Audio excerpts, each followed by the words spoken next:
मैं ये बात दौरान इलेक्शन में भी कह रहा था कि राजा सिंह को सियासी तौर पर जिंदा रखा जाएगा। इसलिए जिंदा रखा जाएगा कि कल उसका चेहरा दिखा के मुसलमानों को डराया जाएगा। बनता हैदराबाद के अंदर सियासी हालात बहुत खराब है। जितने वोट एमआईएम को पड़े हैं उतने ही वोट एमआईएम के खिलाफ इस्तेमाल हुए हैं। वो हैदराबादी पार्लियामेंट्री सीट का उसको भारतीय जनता पार्टी का इंचार्ज बनाया गया। असदुद्दीन ओवैसी साहब को अगर किसी से डर है तो वो कांग्रेस पार्टी से डर है। उस सीटों पर जहां पर 7 हलके हैं हैदराबाद पार्लियामेंट्री सीट के अंदर, कांग्रेस कुछ काम नहीं करते हुए उसके बावजूद भी कांग्रेस पार्टी ने पुराने शहर के अंदर से 1 लाख से ज्यादा वोट हासिल किए। वोट अगर असदुद्दीन ओवैसी साहब के एमआईएम के खिलाफ अगर इस्तेमाल हुए हैं तो क्या वो किसी कैंडिडेट के खिलाफ इस्तेमाल हुए हैं?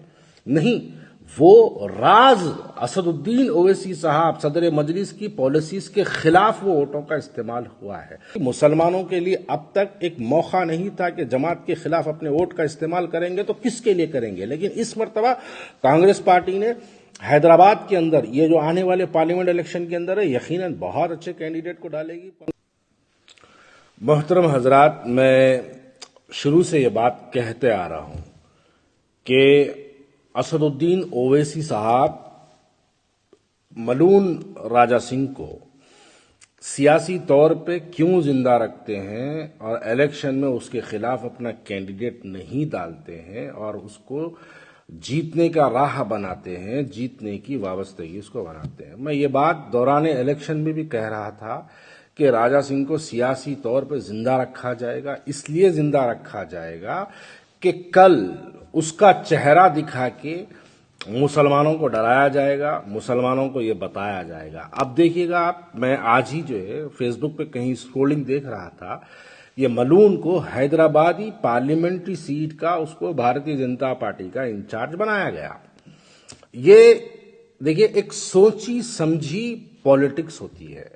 अगर राजा सिंह गोशा महल से हार गया होता तो उसको या हरवा दिए होते तो आज वो हैदराबाद पार्लियामेंट्री सीट का इंचार्ज नहीं बनता। हैदराबाद के अंदर सियासी हालात बहुत खराब है। हैदराबाद के अंदर मैं अगर वाज़े तौर पर इस्तेमाल करूं, जितने वोट एमआईएम को पड़े हैं उतने ही वोट एमआईएम के खिलाफ इस्तेमाल हुए हैं शहर हैदराबाद के अंदर। ये बात जिसको थोड़ी बहुत सियासी समझ है वो बात को समझ सकता है। जितने वोट एमआईएम को हैदराबाद में पड़े हैं उतने ही वोट एमआईएम के खिलाफ में भी इस्तेमाल हुए हैं। देखिए, पुराने शहर में कांग्रेस पार्टी का क्या वजूद रहा, इस मर्तबा पुराने शहर में क्या रहा? कुछ वजूद ना रहा कांग्रेस पार्टी का। कांग्रेस पार्टी पुराने शहर के अंदर ना के बराबर काम करते रही। पुराने शहर की बात करो, नामपल्ली को छोड़ के मैं सिर्फ उन 7 सीटों की बात करूं जिसमें हैदराबाद आता है, नामपल्ली नहीं आता है, तो उस सीटों पर जहां पर 7 हलके हैं हैदराबाद पार्लियामेंट्री सीट के अंदर, कांग्रेस कुछ काम नहीं करते हुए उसके बावजूद भी कांग्रेस पार्टी ने पुराने शहर के अंदर से 1 लाख से ज्यादा वोट हासिल किए। आप बताइए, अब आने वाले पार्लियामेंट इलेक्शन के अंदर अब तो कांग्रेस पार्टी पावर में है। असल में असदुद्दीन ओवैसी साहब को बीजेपी से डर नहीं है। असदुद्दीन ओवैसी साहब को अगर किसी से डर है तो वो कांग्रेस पार्टी से डर है। और कांग्रेस पार्टी यकीनन इस मर्तबा पार्लियामेंट इलेक्शन के अंदर एक बहुत बड़ी ताकत का मुजाहरा करेगी। आप बताइए, क्या याकुतपुरे में जो जमात के खिलाफ, मैं उसमें 1 लाख में याकुतपुरे को जो वोट मिले हैं अमजदुल्ला खान को मैं उसकी ऐड नहीं कर रहा हूं, उसको तो छोड़ के बात कर रहा हूं मैं। आप बताइए, याकुतपुरे में अगर 45,000 वोट अगर असदुद्दीन ओवैसी साहब के एमआईएम के खिलाफ अगर इस्तेमाल हुए हैं तो क्या वो किसी कैंडिडेट के खिलाफ इस्तेमाल हुए हैं? नहीं, वो राज असदुद्दीन ओवैसी साहब सदर मजलिस की पॉलिसीज के खिलाफ वो वोटों का इस्तेमाल हुआ है। चंद्रायन गुट्टे के अंदर जितने वोट, चंद्रायन गुट्टे में भी बहुत से वोट जमात के खिलाफ इस्तेमाल हुए। कांग्रेस पार्टी ने वहां पर 14 या 17,000 वोट जो है कांग्रेस पार्टी ने हासिल किया। वो वोट जो इस्तेमाल हुए, अब अगर आप पूरे वोट्स को अगर एमपी इलेक्शंस में मिला लेंगे तो ये 1 लाख से ज्यादा वोट्स है। और आने वाली एमपी इलेक्शंस के अंदर कांग्रेस पार्टी अपना एक बहुत बड़ी ताकत का मुजाहरा करेगी। मुसलमानों के लिए अब तक एक मौका नहीं था कि जमात के खिलाफ अपने वोट का इस्तेमाल करेंगे तो किसके लिए करेंगे, लेकिन इस मर्तबा कांग्रेस पार्टी ने हैदराबाद के अंदर ये जो आने वाले पार्लियामेंट इलेक्शन के अंदर है, यकीनन बहुत अच्छे कैंडिडेट को डालेगी कांग्रेस पार्टी हैदराबाद के अंदर।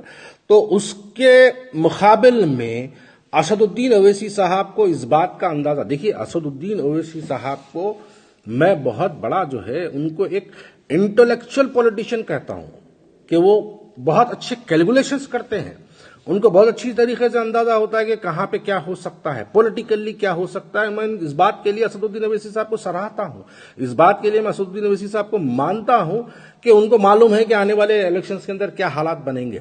तो उसी को मद्देनजर रखते हुए असदुद्दीन ओवैसी साहब ने अपने 8वें एमएलए को, जमात के दरअसल जो 8वां एमएलए है, उस 8वें एमएलए को अपनी सियासी ताकत को जिंदा रखने के लिए, क्योंकि उसको जिताए भी थे उसी के मकसद के लिए। आप बताइए, अजहरुद्दीन के खिलाफ में, मैं इलेक्शंस के दौरान भी ये बात कह रहा था, अजहरुद्दीन के खिलाफ में जितने पैदल दौरे असदुद्दीन ओवैसी साहब करे, जितने जलसे अकबरुद्दीन ओवैसी साहब ने किया, जितने पब्लिक मीटिंग्स हुए, जितने लोगों से मुलाकातें हुए, अगर इतनी मुलाकातें गोशा महल में अगर करते तो क्या गोशा महल में कैंडिडेट को अच्छा ताकत का मुजाहरा करने का मौका नहीं मिलता?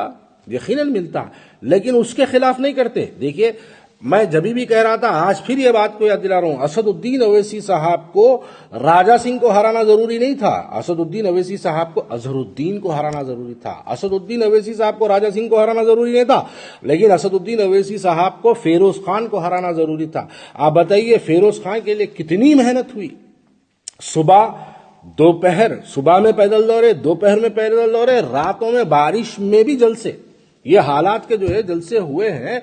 तो अब यकीनन आने वाले पार्लियामेंट इलेक्शन के अंदर असदुद्दीन ओवैसी साहब ये मलून का चेहरा दिखा के मुसलमानों को जो है डराने का काम अब शुरू करेंगे। अब बताएंगे, देखो मुसलमानों, अब लोगों के अंदर जो है गश्त बातें शुरू होगी।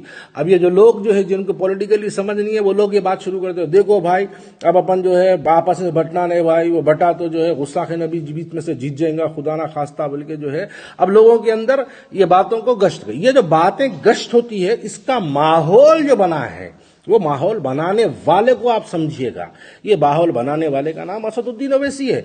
गोशा महल से उसको हराना आप नहीं हराए, अब उसको सियासी तौर पे उसको जो है लाके हैदराबाद का जो है इंचार्ज बना के जो है मुसलमानों को डराने का काम असदुद्दीन ओवैसी, मुबारकबाद है उसके लिए आपको कि आप उसको जिताए थे इस वास्ते कि तू जीत के आ, कल बुरे वक्त में तू मेरा साथ दे, और अब दे रहा, वो ईमानदारी से पूरा साथ दे रहा। अब देखिए, आते आते अब फिरका पराना बयानात शुरू हो जाएंगे उसके, अब वो उसके आते आते ओवैसी साहब के खिलाफ में दबा के उन्हें तकरीरा करेंगे, दबा के बोलेंगे, और हमारे जज्बाती मुसलमान बोलेंगे नहीं भाई इस मरतबा नो कॉम्प्रोमाइज, असद साहब को वोट डालना, नहीं डाले तो जो है वो मलून जीत जाता, वो बीजेपी जीत जाती है। अब ये बातें शुरू होने वाले रहते हैं, ये आने वाले दिनों में ये होने वाला है। अब जैसे ही ये शुरू होता, असदुद्दीन ओवैसी साहब यही मकसद से राजा सिंह के खिलाफ कैंडिडेट नहीं डाले थे, क्योंकि उसको जिंदा रखना था सियासी तौर पे। अब यही मकसद के लिए बीजेपी उसको इंचार्ज बना के डाली। तो ये बात से आपको और हमको समझने की जरूरत है कि जहां जहां उत्तर प्रदेश में जाके बीजेपी को मदद करके बीजेपी को जिता के आए, जहां बीजेपी के हालात बुरे थे, वहां पर बीजेपी की ताकत देख के आए असदुद्दीन ओवैसी साहब। आज जब हैदराबाद के बुरे हालात हो गए, तो बीजेपी इनकी मदद के लिए ये मलून को हैदराबाद से डाली है। तो ये बात मुसलमान समझता है। यकीनन अब तक हैदराबाद के मुसलमान के पास कोई पॉलिटिकली उनके पास ऑप्शन नहीं था कि वो अगर अपना वोट का इस्तेमाल करेंगे तो किसके लिए करेंगे, लेकिन इस मर्तबा हैदराबाद के मुसलमान सियासी तौर पे बहुत ज्यादा शऊर वाला हो चुका है। अब वो सियासी तौर, वो जमाना चले गया, जीप में ठहर के हाथ बताए तो जीतने का जमाना चले गया। अब मुसलमान अपने वोट का इस्तेमाल करेंगे हैदराबाद के अंदर, तो सोच समझ के देखिए। हैदराबाद के पिछले जो पार्लियामेंट इलेक्शन हुए, आप पिछले पार्लियामेंट असेंबली इलेक्शंस जो हुए, आप असेंबली इलेक्शंस को उठा के देखिएगा, पोलिंग परसेंटेज इतना कम क्यों हुआ? जमात के खिलाफ लोगों ने अपने वोटों का इस्तेमाल क्यों किया? क्योंकि हैदराबाद का मुसलमान बैठ के असदुद्दीन ओवैसी साहब की उत्तर प्रदेश में दी हुई तकरीर को सुन रहा था, सोशल मीडिया के जरिए सुन रहा था। बिहार में दी हुई तकरीर को असदुद्दीन ओवैसी साहब के यहां बैठ के हैदराबाद का मुसलमान सुन रहा था, खामोशी में। क्योंकि जब मुखालिफत का दौर नहीं था, जब मुखालिफत में कोई लोग नहीं थे, तो मुसलमान खामोश बैठा, जान दो भाई वोट ही नहीं डालना वाला, सोशली बाइकआउट किया, इसके लिए पोलिंग गिर गई। लेकिन जहां पर मुखालिफत थी वहां पर अपने वोटों का जमात के खिलाफ भरपूर इस्तेमाल किया गया। वो जो इस्तेमाल हुआ वहां पे मुसलमानों के जो है समझ में आया कि आज हमारे पास, जमात को भी ये बात समझ में आ गई कि आज हमारे पास एक ऑप्शन है, अपोजिशन में एक ऑप्शन है, ये लोग निकले। अब यहां से असेंबली इलेक्शंस के बाद से आप देख रहे हैं गली गली पैदल दौरे कर रहे हैं। अगर याखुतरे वाले ये नतायज नहीं देते, नामपल्ली वाले अगर ये नतायज नहीं देते, तो असदुद्दीन अवैसी साहब आज किसी न किसी स्टेट में किसी इलेक्शंस के अंदर पार्टिसिपेट किए होते, वहां पर जाके जिला परिषद पे तो भी पार्टिसिपेट किए होते, किसी भी तरीके से बहरहाल। लेकिन हैदराबाद का मुसलमान इनको हैदराबाद में रोक रखने के लिए, दूसरे स्टेट्स में जाके भारतीय जनता पार्टी को सपोर्ट नहीं करने के लिए ये नतायज दी है। और उसी के बदले में जमात का 8वां एमएलए राजा सिंह, देखिए लोग समझिए बात को, जमात का 8वां एमएलए, मैं उसको इलेक्शन के दौर से बोल रहा हूं, इन्हें जमात के दरअसल मजलिस AIMIM के दरअसल हैदराबाद में 7 एमएलए नहीं है मेरे भाई। हैदराबाद के अंदर अगर MIM के एमएलए कितने हैं मुझसे सवाल करेंगे तो मैं कहूंगा 8 एमएलए से, और 8वें एमएलए का नाम राजा सिंह है, जो इनके बुरे हालात में इनकी मदद के लिए आ जाता, और इनके उसके बुरे हालात के लिए हेलीकॉप्टर से कोई भी स्टेट को जाते हैं उसकी मदद करने के लिए।